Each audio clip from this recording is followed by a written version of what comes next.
unlike other parts of the Soviet Union, indeed any part of Europe, you have a continuation of mass violence in the western parts of Ukraine, but also in others. And that is the insurgency and the counterinsurgency that's being fought between nationalist forces and the Soviets, but also between other forces, Poles and things like that. This continues into 1946. And the famine, yes, it is indeed a lesser known famine in 1946, 1947 compared to 1932 and 1933 in Ukraine. But even by conservative estimate, at least 1 million people die. And I was lucky enough to win a Australian Research Council grant to write a history of that famine, which starts this year.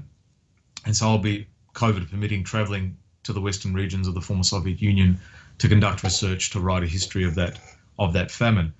It's really important, not only because of the fact that so many people die, but the way in which the Soviet authorities dealt with it. And that gives you some insight into their attitude, not only toward Ukrainians, but toward rural people and toward agriculture at that particular time. Generally, when it became apparent that there was a massive drought in the middle of 1946 that destroyed the grain harvest, their immediate response was a panicked response, and it was to reduce food consumption in the countryside where the majority of the people lived in order to funnel it to the cities and to the army. And the ways in which they reduced that, the ways in which they took food from people and their capacity to make it, particularly in Ukraine, Moldova and Western Russia, not only is it entirely brutal, and I mean this is quite common for the Soviet authorities, but